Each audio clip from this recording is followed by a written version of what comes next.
what's happened in the last video. You look like every other girl, like in the whole Corpse Body cast. And here is more MrDudeManSir. Hello, and welcome MrDudeManSir. And today, I am back playing some more Corpse Party Book of Shadows.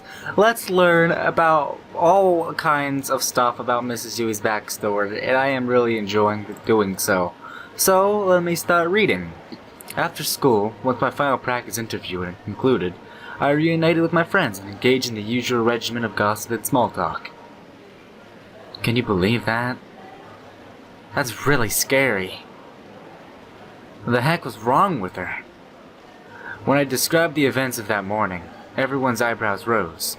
They were hanging on my every word and yelping in unison at key moments.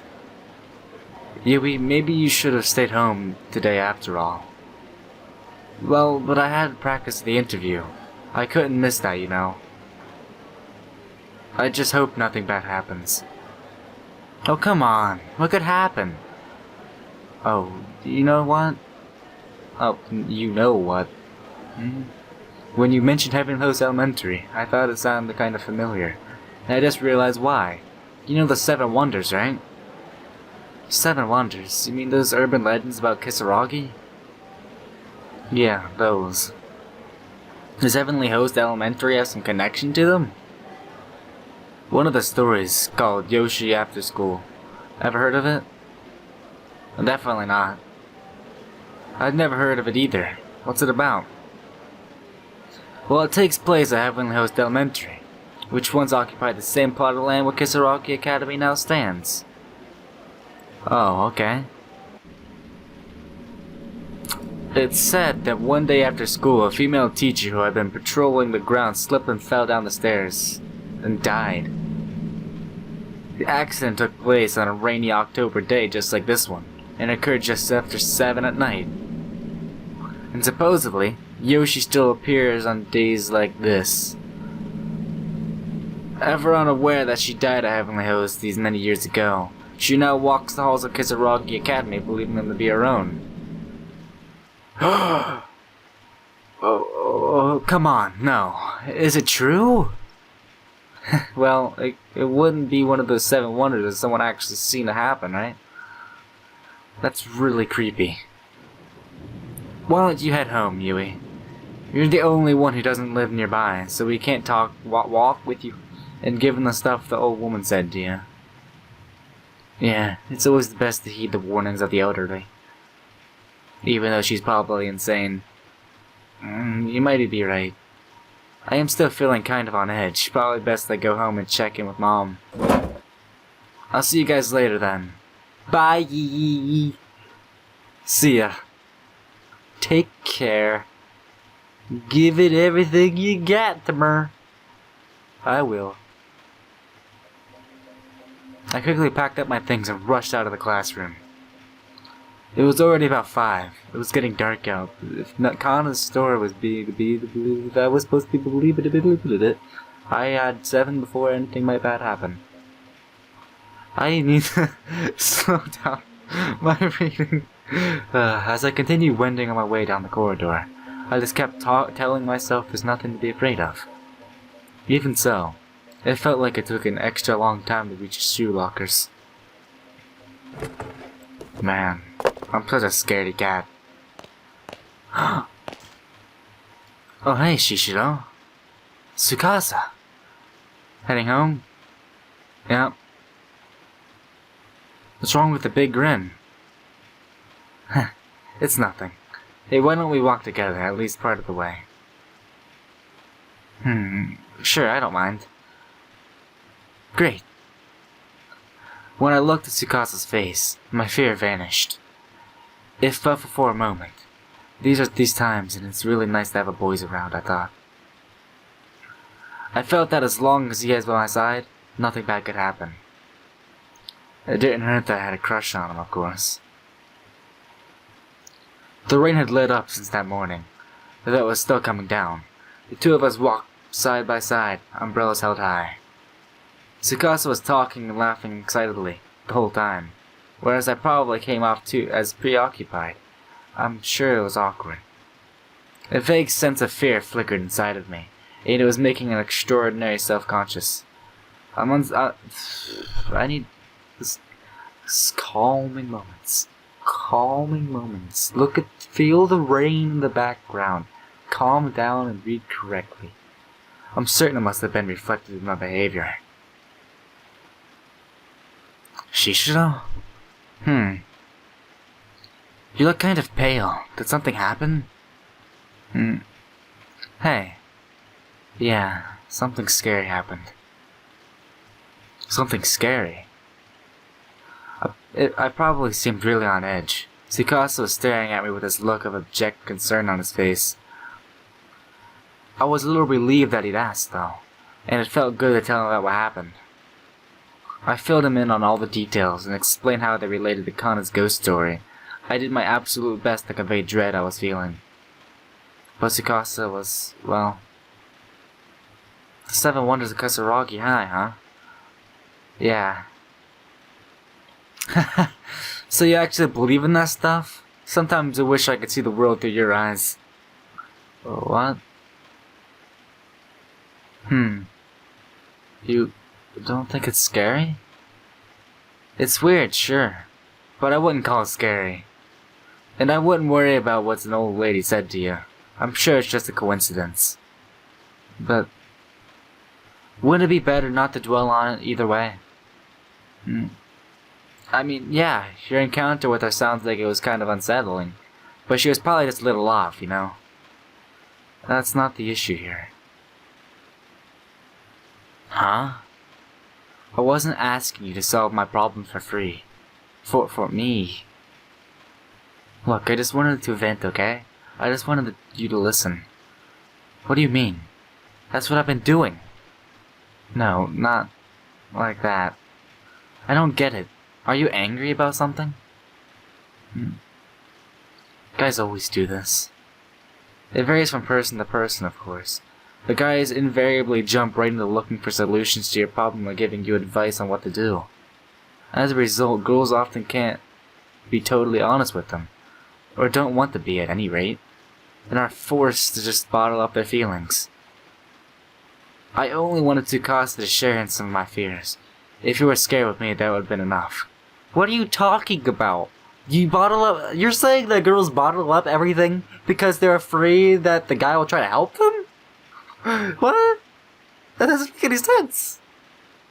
I don't know. I don't know. I didn't realize then that Tsukasa telling me not to worry was his way of showing concern. I just thought he was brushing me off. And frankly, that annoyed me. My friend flashed back over and over again to the face, the eyes, and hoarse voice of that old woman. Amplified and distorted by the ghost story, these images gradually darkened my mood. Maybe I was traumatized by the events I'd experienced. Maybe I was just frustrated and needed to lash out. I don't know. But for the first time ever, things had become decidedly uncomfortable between the two of us.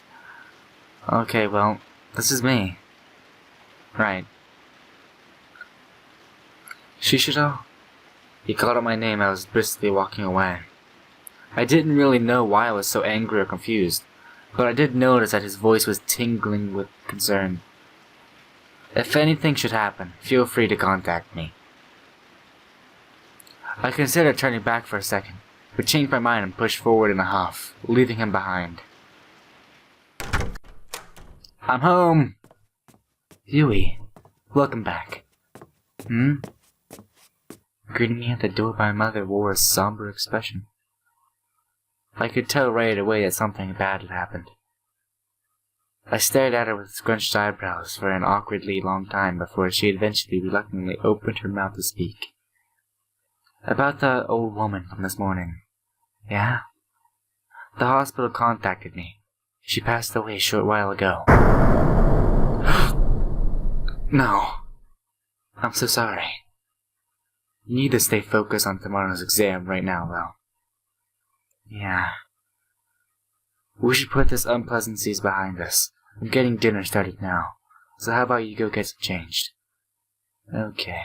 I'll be in my room. I'll call you. I watched my mom work her way back to the kitchen. Then wriggling out of my shoes, my mood had darkened even more. Tsukasa's attitude was bad enough, but for that old woman to have died. Returning to my room, I couldn't muster the energy to anything but collapse into my chair and sprawl onto the desk. "You must not go!" The last thing the old woman said had echoed again and again in my mind. I began wishing I'd taken her more seriously. I should have accepted the paper doll and thanked her. Well, you didn't accept it? I thought you took it but didn't know what to do with it. You should have took it at least. I mean, it's better to have something and not care about it than not take it and not be able to use it if something actually were to happen. Okay. I should have reassured her I wouldn't go to Heavenly Host Elementary. I mean, the place didn't even exist anymore, for goodness sakes. I was exhausted. It was a heck of a day, and I no longer even had the energy to move. I needed to change out my mind from school clothes, but I still sprawled out over the desk, my eyelids drooped and closed. I was out. You have such a kawaii room. You have like a panda bear head and like a matching panda bear doll. It's cool. I awoke with a start. The air in my room had gotten notably cooler and I was shivering. I must have fallen asleep.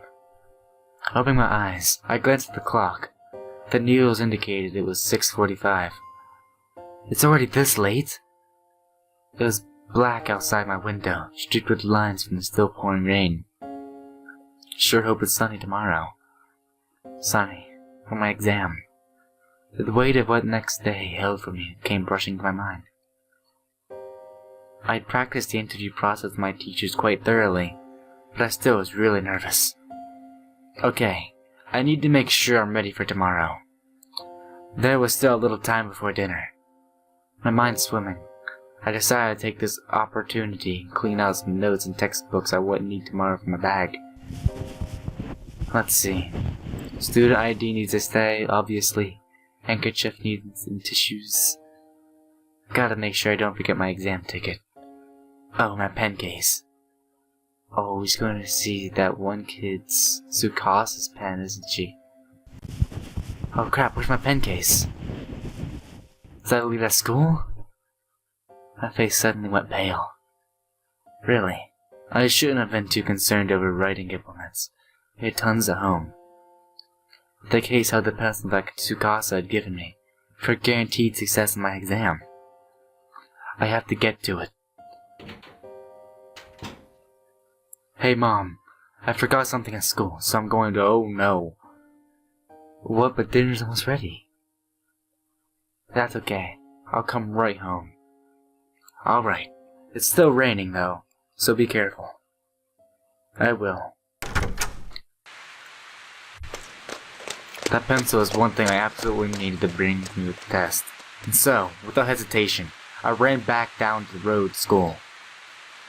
I was sprinting as close to full speed as I could, get without slipping on the downpour. All the while, the numbers on my bedroom clock rang to my mind. 6:45. And if Kana's story was to be believed, Yoshi haunted the school building at 7.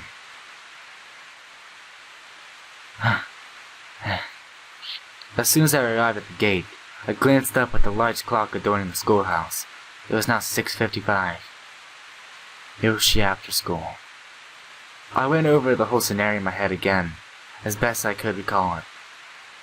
After classes, on a rainy day in October, 7 at night.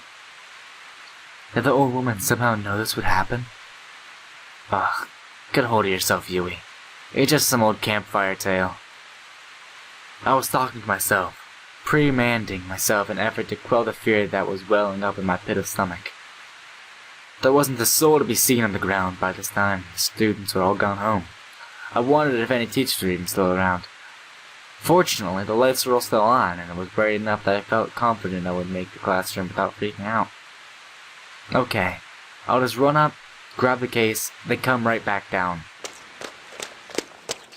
I folded up my soaked umbrella and left it on the rack by the entrance, then changed into my indoor shoes. You change your shoes whenever you go to school? You do that? Do all like Japanese people do that? I don't know. I don't mean to be racist. I'm just asking a question. Because I don't know. I don't do that.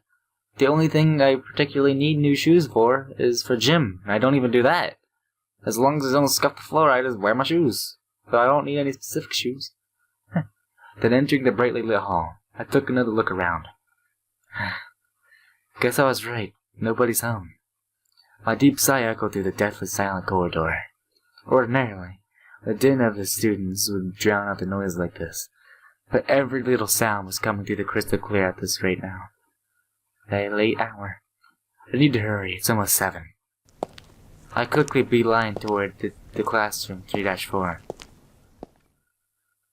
I didn't know that beeline was actually a word. I thought it was just like I thought it was just like an idiom type thing.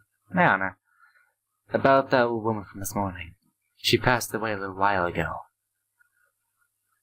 It said that one day after school, a female teacher who had been patrolling the grounds slipped and fell down the stairs, and died. The accident took place on a rainy October day just like this one, and occurred just after 7 at night. And supposedly, Yoshi still appears on days like this. Ever unaware that she died at Heavenly Hosties many years ago, she now walks the halls of Kisaragi Academy, believing them to be her own. Jeez, what the heck is wrong with me? Why am I letting this bother me so much? Tsukasa was right. I shouldn't have dwelled on this. Lightning flash and thunder resounded with impeccable timing. I jumped in spite of myself. I just need to hurry to the stairs, grab the pen case, and get the heck out of this creepy building. No ghost should show up in a well-lit building like this, right? And even if they did, they wouldn't be scary under all these bright lights. No, the Heavenly Host, there's lots of lights, and yet there are still plenty of scary ghosts. I absolutely need that pencil for tomorrow's test. It's my good luck charm after all, and it's from Tsukasa. I picked up the pace as I continued to head straight home to room 3-4.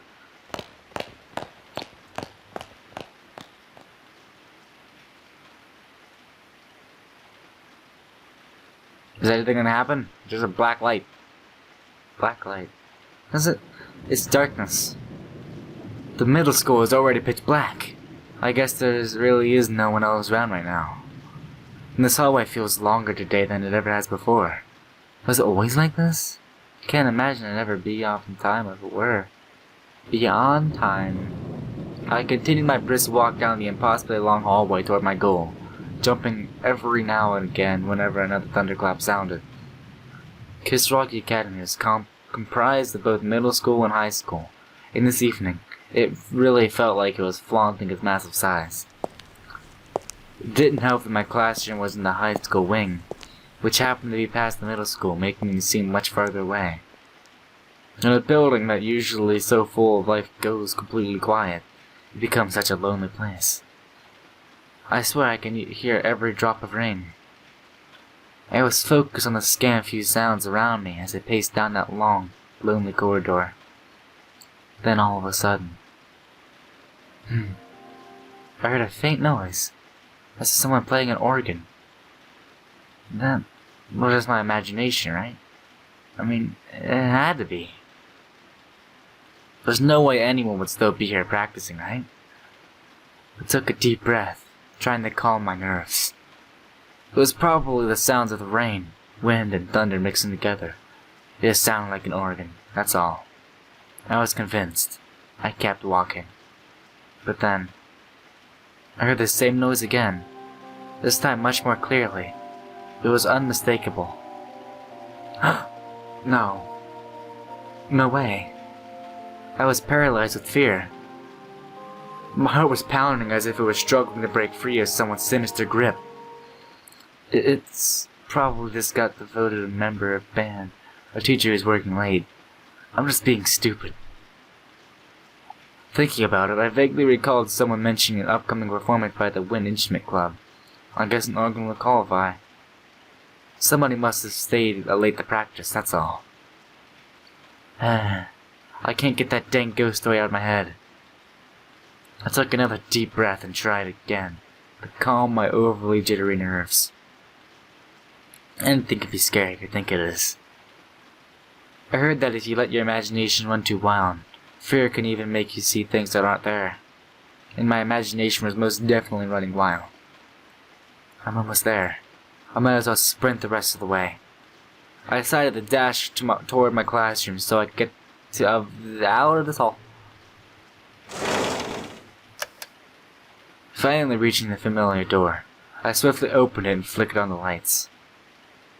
Alright, I made it. Now I just have to be absolutely certain I don't leave here without my pen case again.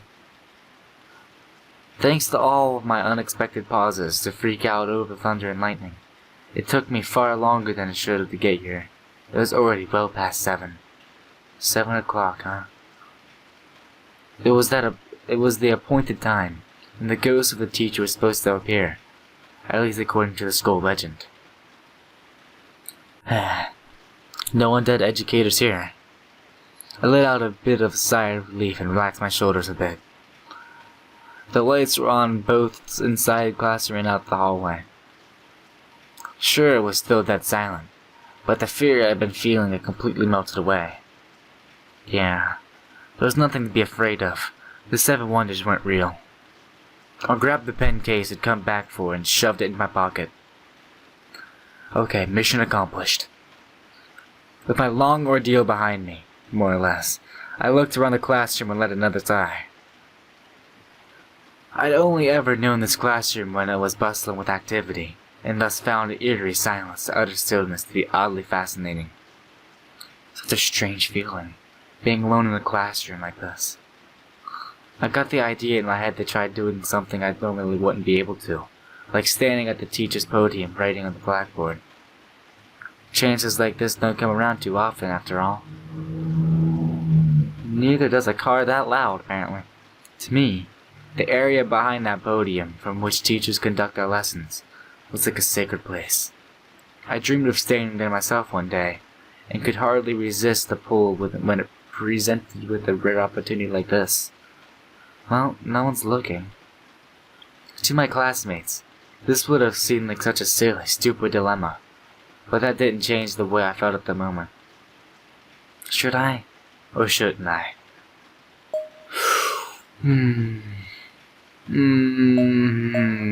You're gonna give me the choice? Can you make the choice yourself? I'm gonna save so I don't die and have to redo like the last 15 minutes of stuff. You know what? I'm gonna do it. YOLO, am I right? How can I pass this up? There's a chance to feel like a real teacher. I decided to try it. During the daily cleanup and such, I'd come and gone from the spot countless times. But this was the first time I'd ever had an opportunity to just stand here and preside over the classroom. So, this is how it looks to be a teacher, huh? It's kind of awe-inspiring. Gaining a teacher's point of view in the most literal sense, I was starting to literally get fired up. It may be silly now, but this is my stage. This is where all my dreams would play out. Someday. I began to imagine the future that awaited me.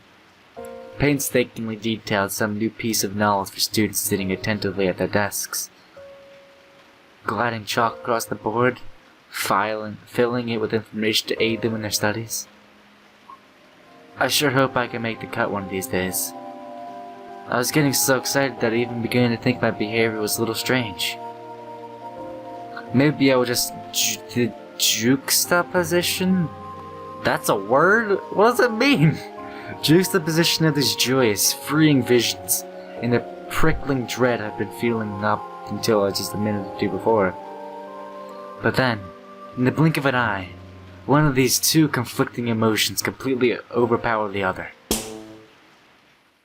Ah! Crap. Is this a blackout? Suddenly, my surroundings were bathed in darkness. Going stiff with shock, I stumbled back a step. My back struck the blackboard with a dull thud. What an awful timing. I instinctively grabbed a hold of the rail where one of the erasers sat. I felt chalk dust against my fingertips. My panicked heartbeat was making it difficult to breathe. Was this caused by the thunderstorm? If so, it sure picked a fine time to turn the lights out on me. And what's more, I could still hear the sound of the organ. But no, it's an electric organ. How is that even possible? You must not go! Was this what the old woman was trying to warn me about? That's impossible. She was no fortune teller or psychic, as far as I was aware. How could she possibly have known this would happen? Heck, even if she were a fortune teller or psychic, predicting the future is stuff for science fiction. I shook my head. I need to calm down. Maybe it's just the wing that lost power, and the music room is still okay. That seems plausible, right? I curled my chalk-dusted fingers into a fist and silently tried to talk some sense to myself. I got to get out of here. I shouldn't have been playing teacher. I should have been in and out by now. Cursing myself a little, I fumbled my way through the darkened classroom. I spent so much time in here. You'd think I'd be able to find my way out of it with my eyes closed, as it were. But sadly, that wasn't the case. Smashing loudly into a desk, I knocked on its side and began tumbling after it, instinctively grabbing on the other desk around me for support. Oof. Dang it. Sounds like I knocked a lot of stuff out of that desk.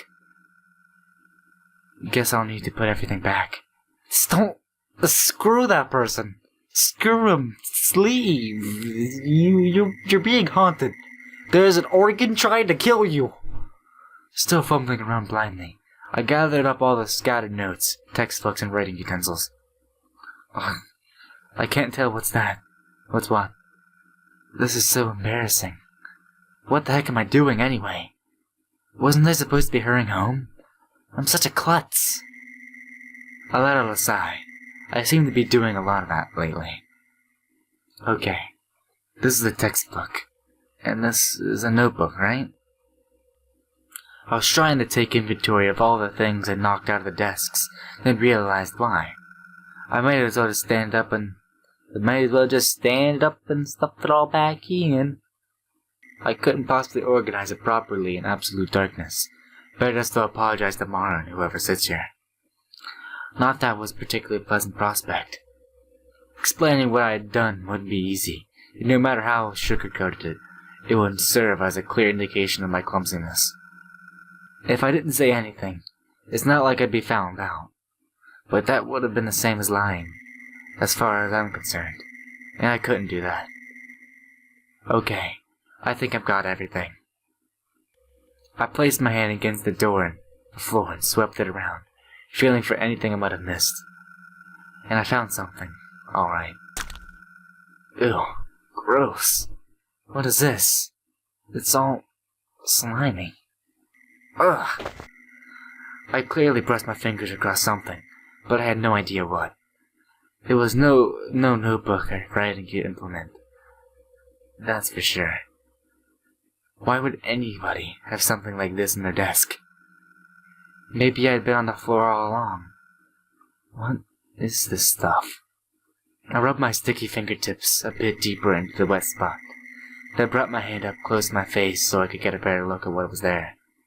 What on earth did I just touch? Eek! There was a flash of lightning and was immediately joined by a roaring thunderclap. And with it, for a split second, the pitch-black classroom was lit up by bright as day.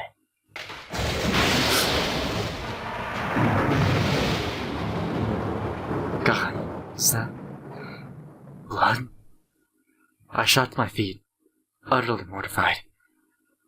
In a split second, I'd gotten a very good look at my fingers, and it really did seem as if they were covering in blood.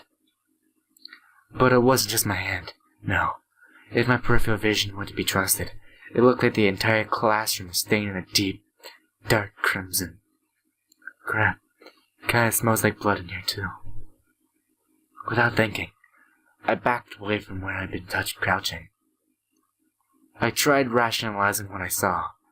How could a whole classroom become a bloodbath like this? Did something spill? Did something stumble and you're injured? This is impossible. It can't be. I mean, how? My whole body was quaking. I fled from the classroom. Or rather, I tried to flee. What? Why won't it open? No. Please, no.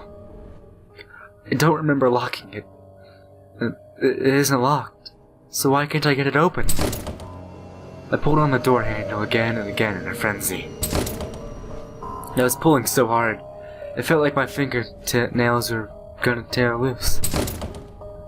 But it just wouldn't budge. Why? Why? Please! I was absent-mindedly grabbing at my hair with one of my hands, and slamming my fist in the nearby desk with the other. This was a nightmare. Please. No. What is going on? Silence saturated my inky blackness of the room. I took several deep breaths in an effort to restrain my pounding heart. Calm down. I have to calm down. I'm probably just panicking because the door won't open. I'm sure I just misidentified whatever that is on the floor. I mean, it's preposterous, right? There's no way something like that could be. I was certain that what I saw was come morning. It ended up becoming something totally random, like someone's old soda-stained gym clothes. That has to be it, yeah. I probably just brushed it against someone's paint for art class or something. My imagination was just running wild because I was panicking. And the door is probably just something that got in it's all. I decided to check out the hypothesis by feeling my way across the door and determining if anything was jutting out from any of the cracks. Dang. I'm not sure I can do this without being able to see. I fumbled around the gaps in the floor, but I just couldn't make anything out of the way. Maybe there's another exit. No. This was the 3rd floor. I couldn't get out here without exiting through the hallway.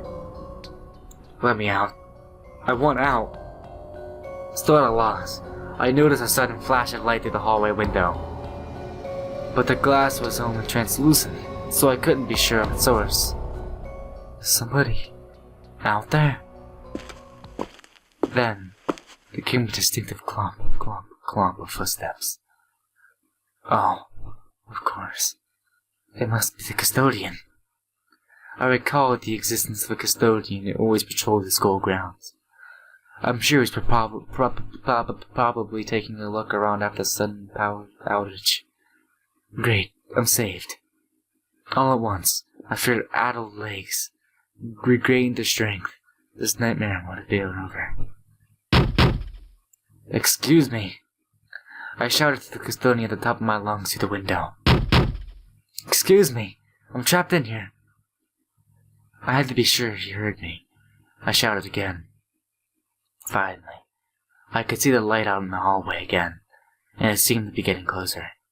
However, something's not right about this. Perturbed, I took a step away from the window. If that's a flashlight, shouldn't it be brighter? It kind of looks like the faint, unearthly glow, classically attributed to spirits. What was I thinking? I tried to stop myself from finishing that thought, however.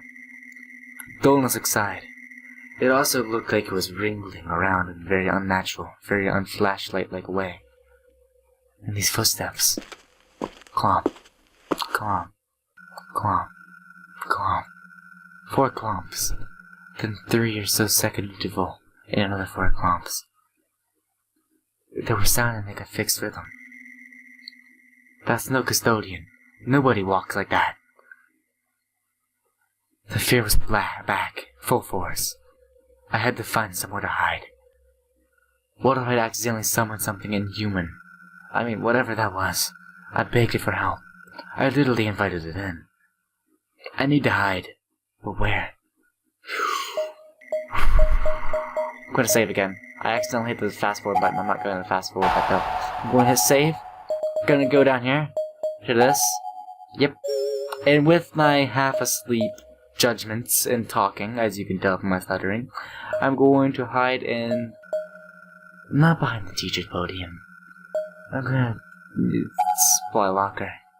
I hurriedly squeezed myself into the metal locker where the classroom's cleansing supplies were kept. I just realized I put myself into a very jump scary pause and pull moments here. It was still pitch black in the room, so I really couldn't spare the time it could take to remove its contents. Instead, I just contorted myself to fit. Ugh. The locker was thick with smells of mold and varnish.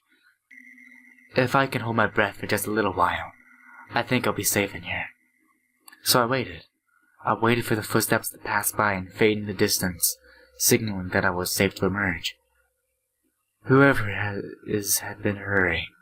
I feel like I'm going to suffocate if I'm in here much longer. Still, it felt a lot safer from the locker than it did out in the room. But the footsteps weren't receding.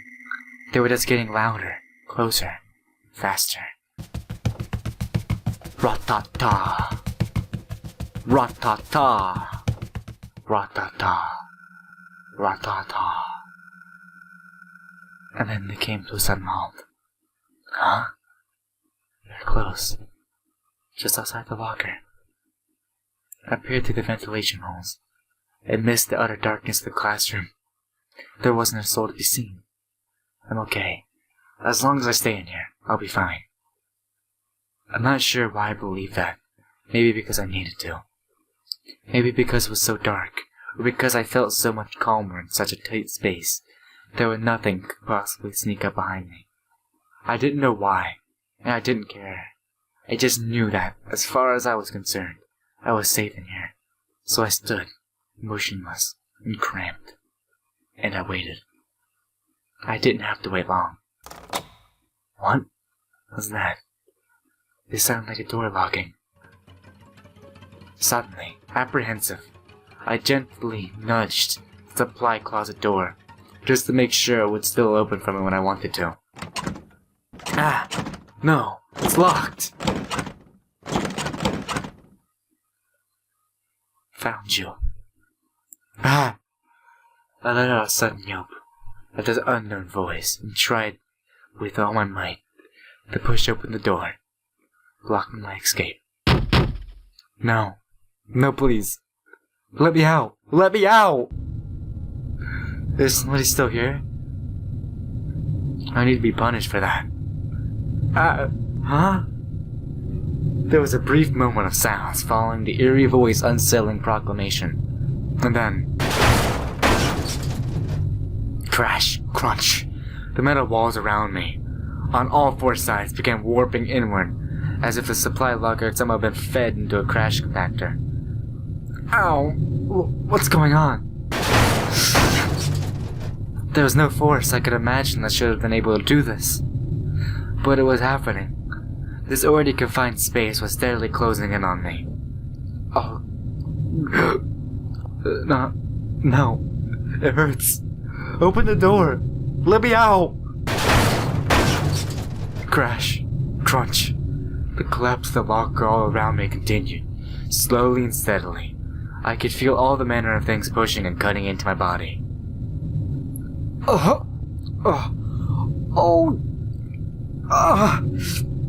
My vision went bright red. One of the blood vessels in my eyes probably burst from the pressure. I wasn't going to last much longer. The ventilation holes in the locker door were now pressed right up against my face, and through them, I could just barely make out the figure of a person. It was the old woman from this morning. She was standing just outside the slats, staring right into my eyes.